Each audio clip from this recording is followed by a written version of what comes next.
Saludos cordiales a todos. Nos encontramos en el 28º domingo del tiempo ordinario.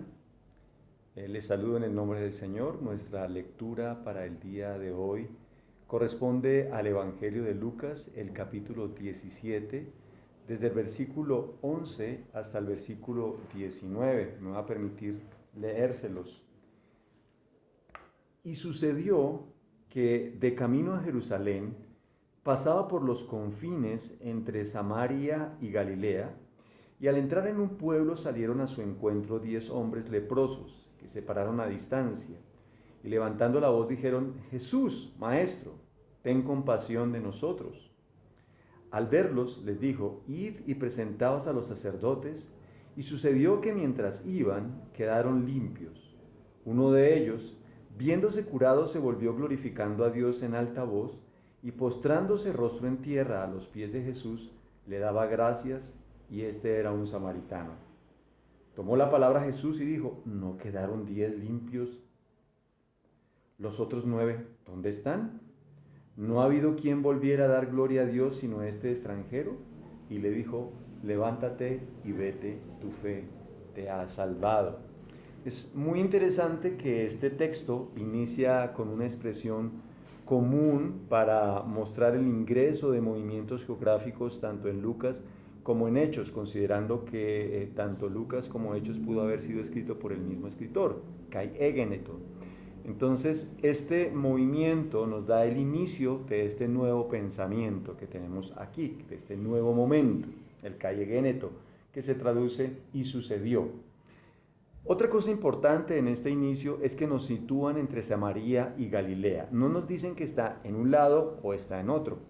Quizá lo que el autor quiere llevarnos a pensar que está este grupo o está Jesús caminando por un sitio limítrofe, lo que de alguna manera nos presupone que este grupo de personas leprosas que se van a acercar no son ni de Samaria ni son de Galilea, o también podría decir que están allí, en estos lugares de los confines, dado que por su estado de lepra están alejados de la sociedad, que esto era muy común en esta época. Ahora, si consideramos que al decirnos que están entre Samaria y Galilea, lo que nos está diciendo es que quizás sea un grupo de personas de ambas zonas y que se han unido por el dolor de la lepra. Este también puede ser una manera en que nos está llevando el autor a considerar este grupo de 10 personas. Ahora, esto que se paren lejos, los leprosos se paran lejos, es porque esta enfermedad, la lepra, según lo que dice Levítico, capítulo 13 y 14, es la manera en la cual ellos deben manejar cuando se llega a un problema como la lepra. Es importante entender que la lepra es considerada, digamos, una manifestación de lo que el pecado puede hacer en las personas. Y entonces es importante para esto que entendamos que estos leprosos tienen que hacerse lejos del contacto de los seres humanos, y por eso dice que están a distancia. Siguiendo con los versículos, con el versículo 13 particularmente, dice que levantando la voz dijeron: Jesús, Maestro, ten misericordia o ten compasión de nosotros. Aquí quiero resaltar que el Evangelio de Lucas utiliza una expresión para maestro completamente diferente a la que utiliza Mateo y Marcos, didáscalos. Aquí utiliza epistates, es completamente diferente, y esta expresión o esta palabra puede decir que, o se le dice a una persona que está reconocida como que tiene el poder, como que tiene la autoridad, como que es capaz de lograrlo. Otros autores, por supuesto, dicen que utiliza este texto pensando en que el Evangelio de Lucas está más dirigido a una comunidad gentil. Sin embargo, volviendo al texto, podemos decir que los leprosos creen que Jesús tiene la autoridad y el poder para ser limpiados, para que los limpie. Ahora, entrando... Bueno, otro detalle antes de pasar al versículo 14 es que esto de que ten misericordia de mí, esta expresión de ten misericordia o ten compasión de nosotros, la encontramos en Mateo, en Marcos, en Lucas, y siempre son personas que están en una dificultad de salud fuerte, los ciegos, un hombre que su hijo está lunático, el ciego Bartimeo, el pobre en la parábola del rico y Lázaro allí en Lucas. Entonces siempre son personas que están en una situación difícil, en una situación probablemente de salud, con alguna dificultad grave, como les he dicho, de ceguera o de estado de lepra, que tienen un clamor muy especial buscando en Jesús la posibilidad de ser sanados.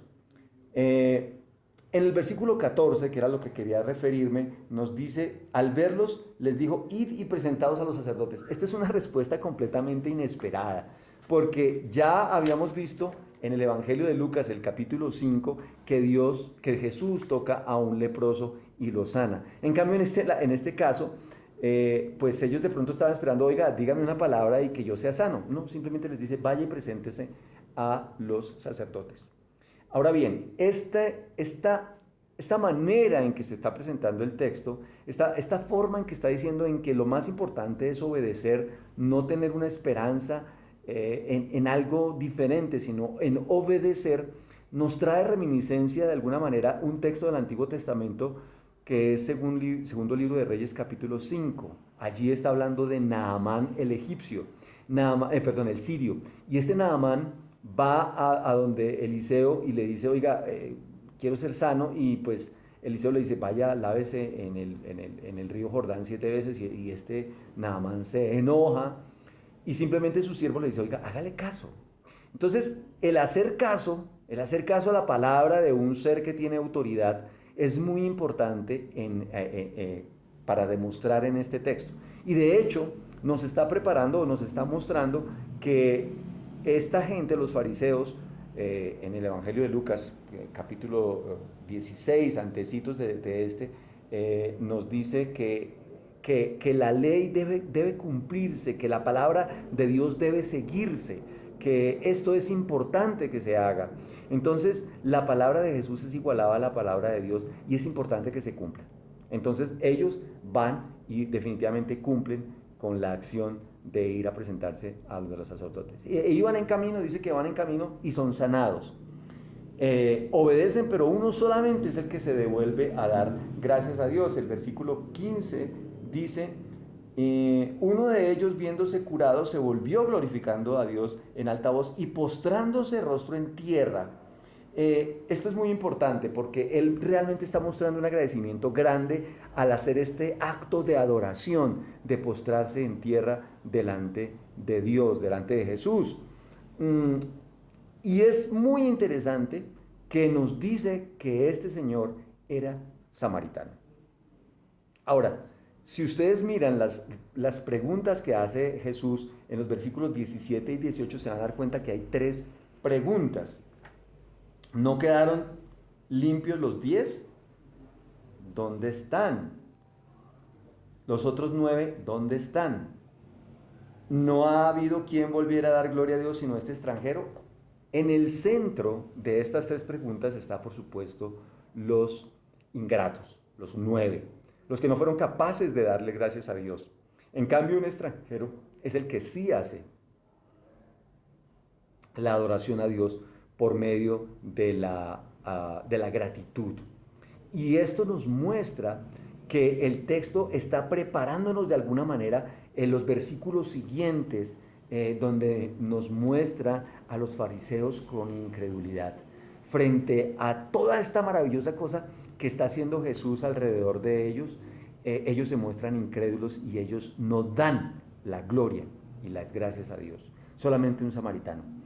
También nos evoca este texto del samaritano, la parábola del buen samaritano. El samaritano se está comportando diferente, así como Naamán el sirio, que está fuera del pueblo, se está comportando de una manera adecuada, porque después Naamán el sirio vuelve a tratar de darle algo a Eliseo.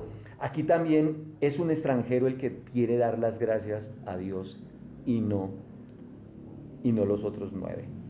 ¿Qué reflexión podemos hallar después de esto? Pues, queridos oyentes de este texto, muchas veces Dios hace grandes y maravillosas cosas con nosotros, pero somos incapaces de verlas, incapaces de percibir lo que Dios está haciendo porque lo tomamos por sentado. ¿Tenía que sanarnos? Nos sanó. Somos de su pueblo, nos sanó. Vivimos bien y nos sanó. Y solamente el que está afuera es capaz de darse cuenta.